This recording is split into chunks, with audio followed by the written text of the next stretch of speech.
There we go. Hi, I'm back again. I sat down and I was watching something. I have a few more things I want to add. Something really exciting to add about. Just see if there's a light back there. To add to my earlier psychological model. Okay, I'm going to mention now. These things are pretty standard things, I think, but I'm a reductionist. I'm simply going through based on observation and simply thinking through without any prejudice or without any clinical aspects. Just trying to figure out how the mind works. So I started off by the idea of a guardian as a like a paradigm. There are probably several different paradigms in our culture, but the one that I thought of was something like and a parent slash guardian that could be a provider, serve as a provider. And in religion, we can see that. For example, the idea of a deity, although the concept of a deity um, takes its form, manifests in several different aspects. One is as creator, another is as supreme parent, societal parent, so to speak. And that's what I wanted to mention here, that one of these psychological facades, memes, paradigms, I like facade better. Facet. One of these different facets could be as a guardian, a provider of certain fundamental needs, and I'm going to go through the fundamental needs now. Then I want to get to something really exciting. I just happened to find while I was doing this. Okay, physical fundamental needs: autonomy in terms of living space. That's one. Two, bodily safety, and three, nutrition. Okay, then there are the mental fundamental needs. There's one, dignity slash respect. Two, ability to explore joyful interests.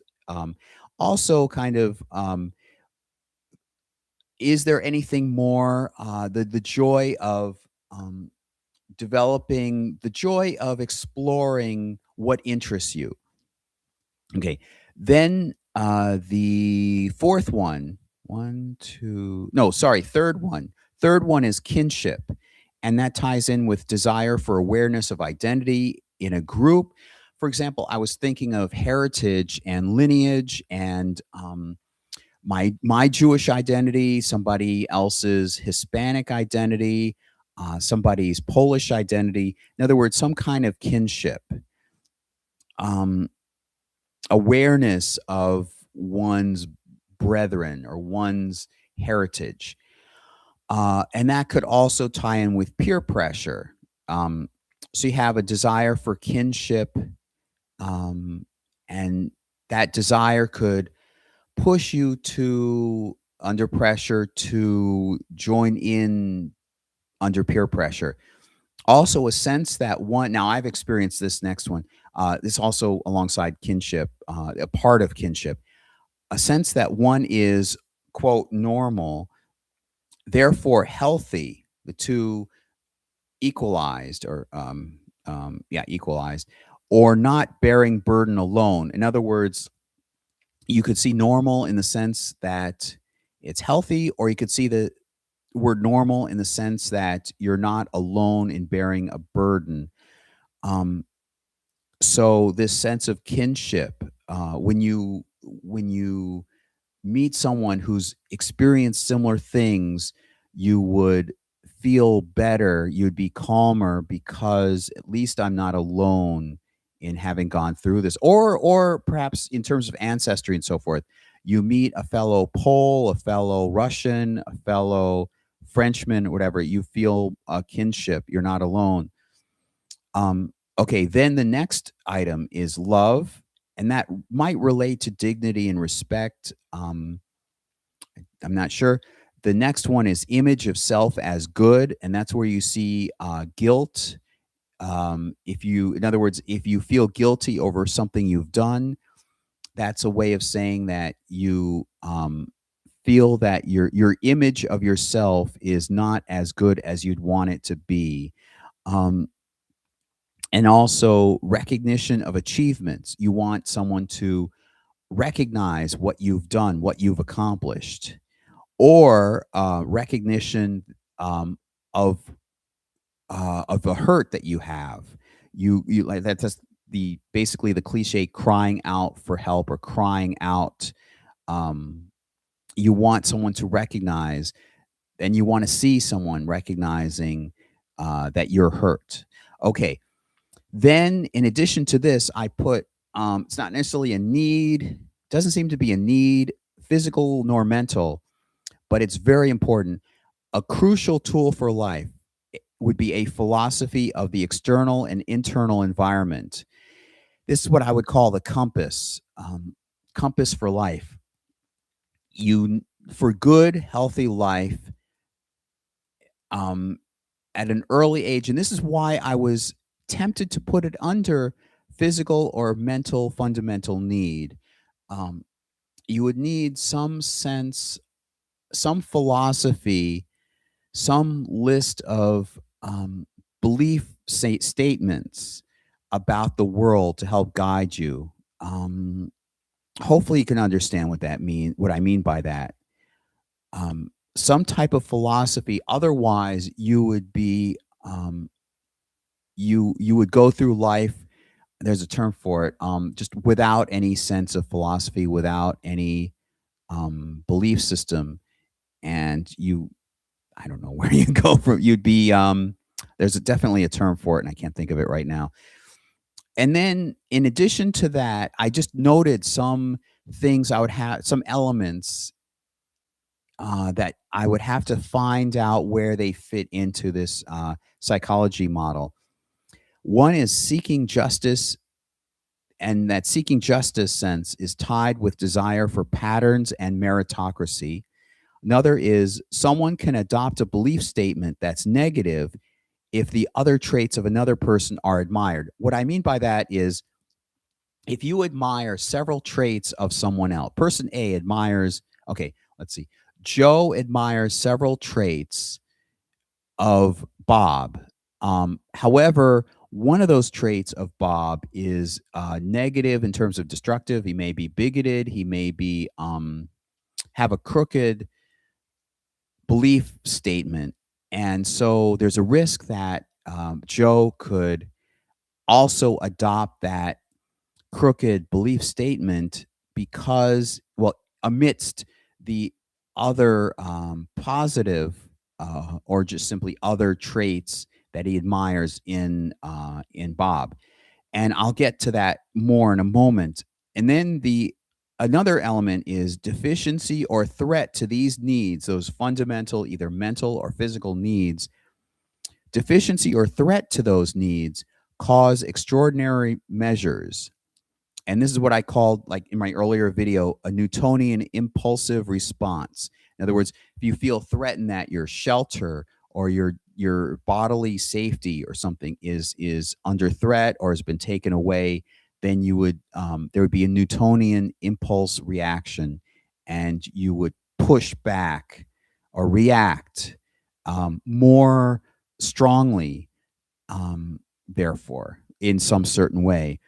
And then, of course, I want to add in the effect of the frog in the frying pan, where the frog, I've heard that this has actually been demonstrated in tests, but basically, you have a frying pan that's simmering or very low in heat, and you stick a frog there, and then the frog, you turn up the heat slightly.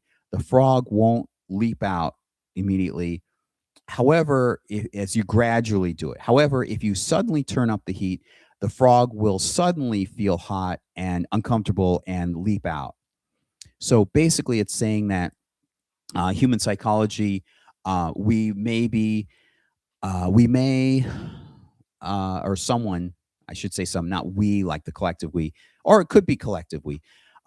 Someone may um, feel more comfortable, will feel more lazy, too lazy to take immediate action until it's become drastic, until the frying pan has become uncomfortably hot. Then the frog will leap out, or then we will take measures. Okay, now comes the fun part. That's what I was talking about before. Now, so I was thinking about copycats, copycatting. Um, so we have what's sometimes called hero worship.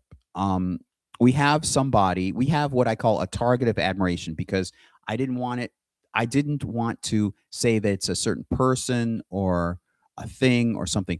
Some admiration and source of admiration, target, I should not source, target of admiration, and we could mimic that that admiration. That there could be different types of admiration, physical beauty. Here I put physical beauty, mental talents, social status. I imagine there's probably others. I anticipate thinking of others. Um, this can evoke curiosity about the subject of admiration. So, if it, for example, if it's a person you admire, the chess skill, that would be under mental talents. And so you could copycat, meaning you're curious and you want to copycat and become a chess champion yourself because you admire this other person, and that ignited in me this thought of autogynephilia. Um, Now, some has been written, I think, not correctly or inaccurately or whatever about autogynephilia. What is it? It is a desire to be in the well, there's autogynephilia, and then there's something for men too, or for women wanting to play out as men.